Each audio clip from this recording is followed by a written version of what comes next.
ये मेरे पास Chinese phone है और भैया वहाँ अल्ट्राज़ बेच रहे हैं। भैया अल्ट्राज़ कैसे दे रहे हैं? भाई अल्ट्रा कैसे दिए लिए वो छोड़ो, लेकिन पहले ये तो जान लो कि इन तीनों अल्ट्रा में सबसे अच्छा कौन सा है। फाइनली हम लेकर के अपना ग्लोबली वीडियो जो टॉप पे हर साल रहता है वो वीडियो फिर से लेकर के आए हैं। अभी के टाइम पे S24 अल्ट्रा, S25 अल्ट्रा और S26 अल्ट्रा लीजेंडरी, इन तीनों ही स्मार्टफोन में हम बताने वाले हैं कि सबसे बेस्ट स्मार्टफोन आपके लिए कौन सा होने वाला है। अभी के टाइम पे किसमें कौन सा फीचर मिल रहा है, कौन सा फोन अवॉइड करने के लिए है, कौन सा फोन आप अभी भी कीप कर सकते हो और कौन सा फोन अभी आपको अपग्रेड करने की जरूरत है, इन तीनों स्मार्टफोन के बारे में बताने वाले हैं। दोस्तों इससे पहले कि मैं डिजाइन के बारे में बात करूं, आप एक चीज जान लो कि बहुत मेहनत लगती है इस तरह के वीडियोस बनाने में। हर साल हमारा सबसे टॉप परफॉर्मिंग वीडियो रहता है, क्योंकि सब लोग जानना चाहते हैं जब कोई फोन लॉन्च होता है अल्ट्रा का, तो लोग जानना चाहते हैं कि पिछले अल्ट्रा से वो कितना बेहतर है, क्या उनको अपना पैसा लगाना चाहिए। 1 लाख 1.5 लाख रुपए फ़ोन में पैसा लगा रहे हैं तो सोचते ज़रूर हैं,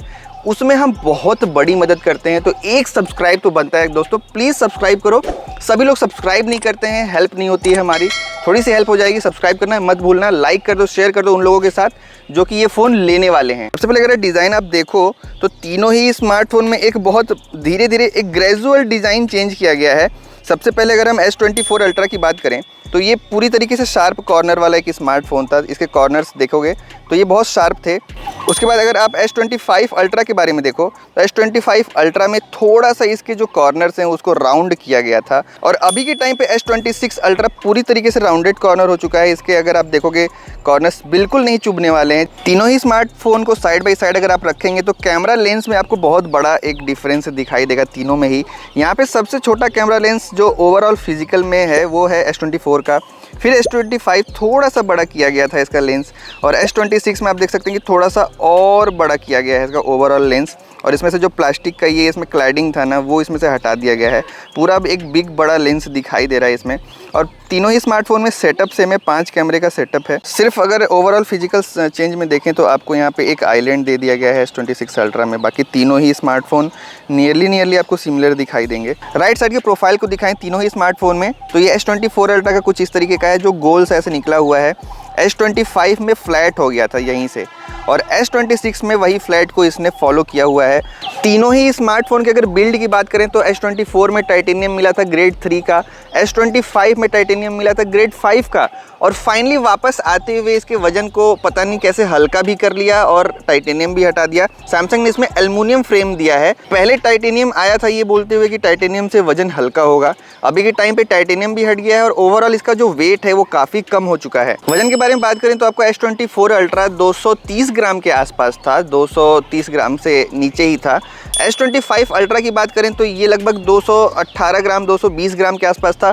वहीं S26 अल्ट्रा लेटेस्ट वाला सबसे हल्का है, 212 से 214 ग्राम के आसपास ये फ़ोन आपका है। तो ओवरऑल इन हैंड फीलिंग की बात करूं तो S24 अल्ट्रा, S25 अल्ट्रा और S26 अल्ट्रा में सबसे ज़्यादा कंफर्टेबल आपको हैंड को ग्रिप जो है S24 अल्ट्रा में ही लग रहा है, क्योंकि इसका जो ये साइड्स है ना ये थोड़े से उभरे हुए से हैं, तो ये आपको पकड़ने में काफ़ी ज़्यादा ग्रिप इसका अच्छा लग रहा है। लेकिन अगर डिज़ाइन के मामले में देखो तो सैमसंग हमेशा अपने डिज़ाइंस बहुत अच्छे करता है, उसके हिसाब से S26 अल्ट्रा और उसका ये स्पेशल पिंक गोल्ड कलर सबसे बेहतर लग रहा है। अगर मैं इसके S26 अल्ट्रा के ब्लू कलर को आपको दिखाऊं, ये S26 अल्ट्रा का कोबाल्ट ब्लू कलर है। इसके कंपैरिजन में आप तीनों ही स्मार्टफोन में देखोगे तो आपको थोड़ा ज़्यादा प्रोफेशनल ये लगेगा S26 अल्ट्रा। 2 कलर ऑप्शन है S26 अल्ट्रा में, आप अपने से आप डिसाइड कर सकते हो कि इन दोनों में आपको कौन सा कलर ऑप्शन बेहतर लग रहा है। अगर तीनों स्मार्टफोन के प्रोटेक्शन की बात करें तो S24 अल्ट्रा में यहाँ पे आपको फ्रंट में गोरिल्ला ग्लास आर्मर मिला हुआ है, बैक में गोरिल्ला ग्लास विक्टस का सपोर्ट मिला था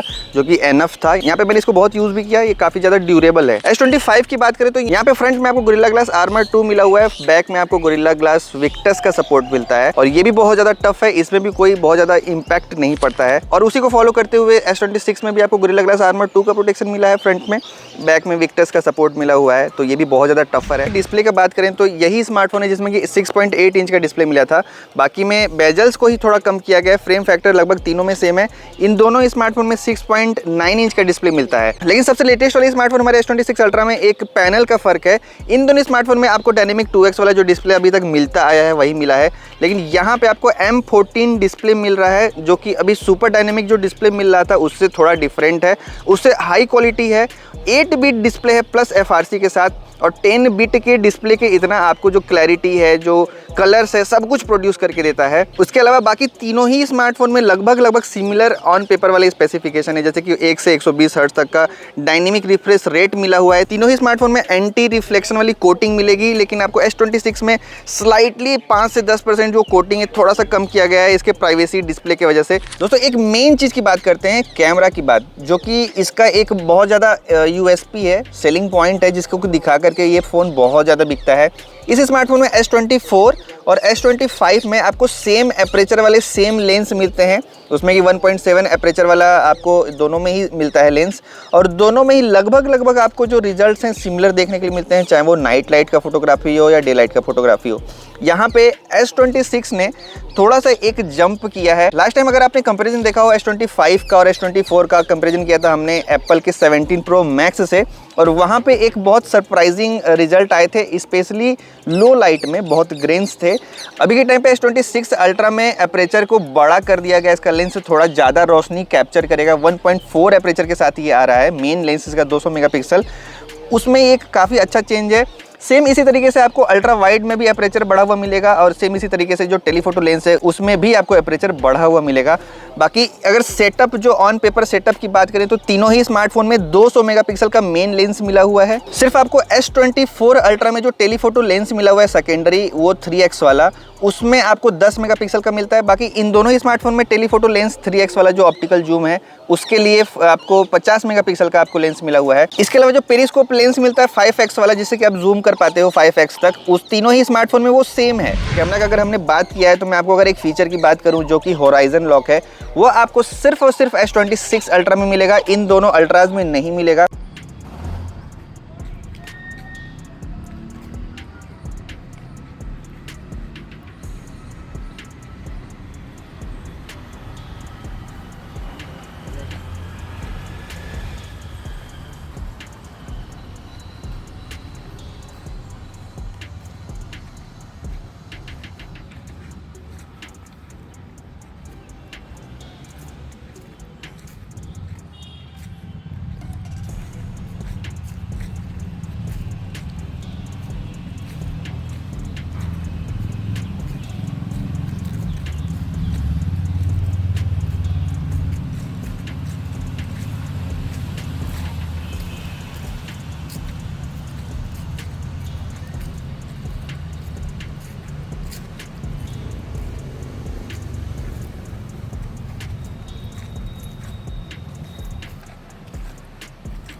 अभी के टाइम पे जो रिकॉर्डिंग देख रहे हो, तीनों ही स्मार्टफोन में आ रहा है 4K रिकॉर्डिंग हो रहा है, 60 FPS, तीनों ही स्मार्टफोन कैपेबल है।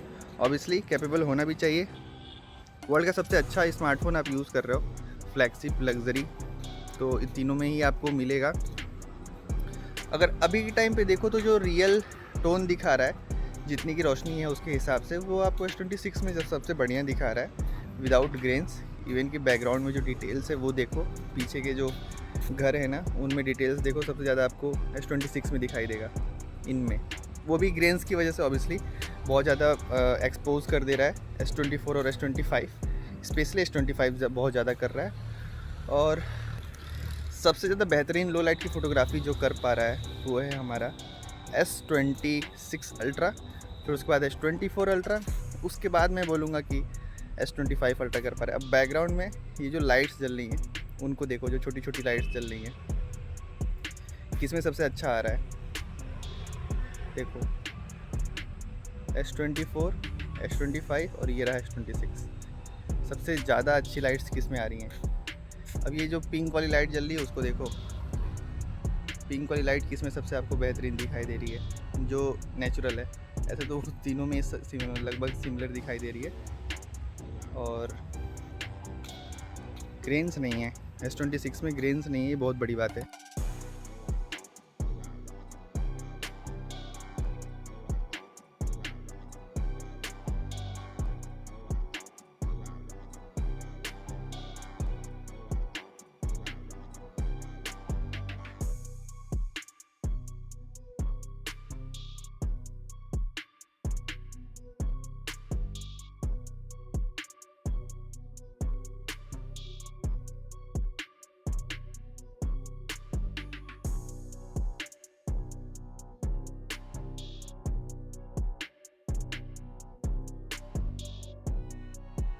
दोस्तों अब तीनों ही स्मार्टफोन के एक ऐसे बड़े मेन चीज़ का मैं बात करने जा रहा हूँ जिसके लिए आप लोग वेट कर रहे होगे, वह है इसका प्रोसेसर।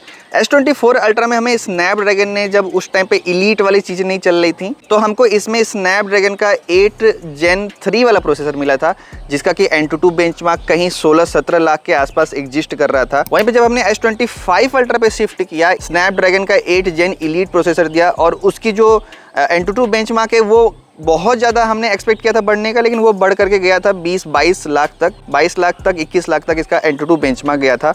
अभी के टाइम पे करेंटली जो S26 अल्ट्रा लॉन्च हुआ है उसमें एक बड़ा जंप मारा है सैमसंग ने। मतलब प्रोसेसर देना बहुत बड़ी बात नहीं है, उसके Antutu बेंचमार्क को अपने फ़ोन के साथ, कैपेबिलिटी के साथ मिला करके उतारना बहुत बड़ी बात होती है। सैमसंग ने अपने S26 अल्ट्रा में दिया हुआ है स्नैपड्रैगन का 8 इलीट Gen 5 वाला इसमें प्रोसेसर, और इसका जो Antutu बेंचमार्क है वो कहीं 38 लाख के आसपास पहुंच जा रहा है, जो कि बहुत बड़ा जंप है। 22 लाख से 38 लाख का बहुत बड़ा जंप है। दोस्तों S24 अल्ट्रा लॉन्च हुआ तो लोग एक्सपेक्ट कर रहे थे कि बैटरी इसमें ज़्यादा मिलेगी। S25 अल्ट्रा लॉन्च हुआ तो भी लोग एक्सपेक्ट कर रहे थे कि बैटरी थोड़ी ज़्यादा मिलेगी, और S26 के साथ भी यही था। लेकिन तीनों ही स्मार्टफोन में 5000 mAh की बैटरी मिली हुई है। चेंज कहाँ पे है? तीनों के प्रोसेसर में है और इसके वर्किंग में है, जो इसमें सॉफ्टवेयर मिल रहा है, जिसकी वजह से S26 में आपको ज़्यादा बैटरी बैकअप डेफिनेटली मिलेगा। इन दोनों के कंपेरिजन में काफ़ी ज़्यादा एडवांस है, लेकिन ऐसा नहीं है कि ये दोनों स्मार्टफोन में बैटरी बहुत कम मिलने वाला है। इन दोनों ही स्मार्टफोन में लिटरली आपको 45 वाट तक की चार्जिंग मिलेगी। लेकिन S26 अल्ट्रा में सैमसंग ने हमारी सुनवाई सुनते हुए 60 वाट तक का मैक्सिमम चार्जिंग स्पीड दे दिया है, और 60 वाट का इसका चार्जर एडाप्टर भी आने लगा है। कोई भी डैक सपोर्ट वाला आप चार्जर लगाओगे 60 वाट वाला, ये उसको सपोर्ट करेगा, और चार्जिंग स्पीड इसकी बढ़ चुकी है। लगभग 30 मिनट में आपको 60-70% आपको चार्ज करके ये दे देगा। लेकिन यहाँ पे एक और प्लस चीज़ है कि वायरलेस चार्जिंग, जो कि इन दोनों ही स्मार्टफोन में 15 वाट की मिली हुई थी, यहाँ पे आपको 25 वाट की वायरलेस चार्जिंग भी मिल रही है, जो कि मुझे मीनिंगफुल लगता है। और बहुत सारे जो छोटे मोटे चेंजेस है, जैसे मैं बात करूँ कि ब्लूटूथ इसमें 5.3 मिला हुआ था और S25 में 5.3 मिला हुआ था, पर इसमें ब्लूटूथ का सबसे लेटेस्ट ब्लूटूथ 6.0 मिला हुआ है। वाईफाई 7 मिला हुआ है अदर फीचर्स के साथ। इसमें भी आपको वाईफाई 7 मिला था, इसमें आपको वाईफाई 6 मिला हुआ था। इन तीनों ही स्मार्टफोन में 5G का सारा बैंड जो मिलता था वो तीनों स्मार्टफोन में सपोर्ट करता है। नेटवर्क में कोई इशू नहीं आने वाला, नेटवर्क बैंड तीनों का ही बहुत बेहतर हो चुका है। ऑब्वियसली ये तीनों स्मार्टफोन सुपर फ्लैगशिप स्मार्टफोन्स हैं, तो मैंने कंपेयर किया दूसरे चाइनीज स्मार्टफोन्स के कंपैरिजन में, इन तीनों में नेटवर्क ज़्यादा अच्छा आता है। सॉफ्टवेयर की बात करने से पहले मैं ये बता दूं कि तीनों ही स्मार्टफोन में सेम सॉफ्टवेयर आपको मिलेगा। आपको भी पता है, मुझे भी पता है, 7 साल तक सैमसंग तीनों ही स्मार्टफोन को पूरा एकदम सॉफ्टवेयर का अपडेट देने वाला है, मेजर अपडेट देने वाला है। आपको S24 में फ़िलहाल तो One UI का 8 मिल रहा है वर्जन, और S25 में 8.5 बहुत सारे में आ चुका है, बहुत सारे में आने वाला है। लेकिन S26 में आपको One UI का 8.5 वर्जन ही मिलेगा। और इसी के साथ साथ तीनों ही स्मार्टफोन में सारे सॉफ्टवेयर के जो गैलेक्सी की AI हैं वो भी आने वाले हैं। इन दोनों में आ जाएंगे कुछ दिनों में, और इसमें आपको साथ साथ में जब खरीदोगे तभी मिल जाएगा। दोस्तों देखो, अगर मैं इसके जजमेंट की बात करूं, मेरा फाइनल वर्डिक्ट कि कौन सा फ़ोन लेना है, कौन सा नहीं लेना है, देखो मैं पर्सनली बताऊं तो S24 अल्ट्रा मैं लगातार यूज़ कर रहा हूं एज अ सेकेंडरी मोबाइल मेरा। और मैं सही बताऊं तो मुझे मन ही नहीं करता कि मैं S25 या S26 पे शिफ्ट करूं। एक बहुत बड़ी वजह है उसका S पेन, जो उसका S पेन है वो पेन हो गया है मेरे लिए। मतलब ब्लूटूथ हटाया है, मैं अभी रिकॉर्डिंग नहीं ऑन कर सकता दूर से। मैं जेस्चर्स माना कि कम यूज़ करता हूँ, लेकिन जब भी करता हूँ मेरा मन करता है तो मैं यूज़ कर लेता हूँ। पर आपको S25 S26 दोनों में ही ये ब्लूटूथ वाला ऑप्शन, मतलब जेस्चर वाला, दूर से रिकॉर्डिंग या फोटो क्लिक करना, ये दोनों ही उसमें ऑन आप कर ही नहीं सकते। दूसरा, अगर मैं बात करूँ कि प्राइवेसी डिस्प्ले चाहिए, तो बहुत सारे लोग जान रहे हैं, खुद से कमेंट भी कर रहे हैं कि 200 रुपये में स्क्रीन गार्ड लगा लूंगा, प्राइवेसी डिस्प्ले मिल जाएगी। तो भाई 200 वाली जो प्राइवेसी डिस्प्ले मिलेगी वो 200 रुपये के लायक ही रहेगी। मतलब सिर्फ वो डायनेमिक नहीं है, एक स्टैटिक डिस्प्ले आप लगा दिए, उसको बंद चालू नहीं कर सकते हो आप। अगर आप चाहो कि आपको कोई बगल में दोस्त बैठा है और वो और साथ में आप कोई पार्टनर बैठा है, आप देख रहे हो फोटो वीडियो या कुछ भी मूवी देख रहे हो, तो आप अपने डिस्प्ले पे से वो टेम्पर्ड हटा करके देख लो, तो ऐसा तो आप कर नहीं सकते। तो इस मामले में मैं बिल्कुल एक्सेप्ट नहीं करूंगा कि हाँ प्राइवेसी डिस्प्ले आप 200 रुपये में उसको कंपेयर कर लोगे। अगर मैं बताऊं पर्सनली, तो अगर आपके पास S24 है तो डेफिनेटली S26 मत लो। अगर आपके पास S25 है बिल्कुल मत लो। अगर आप पहली बार खरीदने जा रहे हो तो S26 डेफिनेटली S26 लो, S24 पे मत जाओ। अगर आपके पास बजट कम है तो S24 पे जा सकते हो। अगर आपके पास बजट है, एक बढ़िया डिजाइन और 7 साल और आगे तक चलने वाला जो स्मार्टफोन है वो S26 अल्ट्रा है, उसको आप डेफिनेटली कंसिडर कर सकते हो। दोस्तों फिलहाल तीनों फोन का जो महंगे महंगे लीजेंडरी फोन है, S24 ultra, S25 ultra, S26 ultra, तीनों का हमने कंपेरिजन किया है, आपके लिए हर चीज बताया है। कमेंट करके बताओ कि आपको अभी भी कुछ अगर बचा हुआ है जो आप जानना चाहते हो इन तीनों स्मार्टफोन के बारे में, तो उसके बारे बारे में भी हम बताने वाले हैं। फिलहाल इस वीडियो में इतना ही है। इस तीनों स्मार्टफोन का जो लीजेंडरी कंपैरिजन है आप सारे दोस्तों को शेयर करो जो भी इसको लेने वाले हैं। फिलहाल इस वीडियो में इतना ही है, मिलते हैं नेक्स्ट वीडियो में, तब तक के लिए बाय बाय।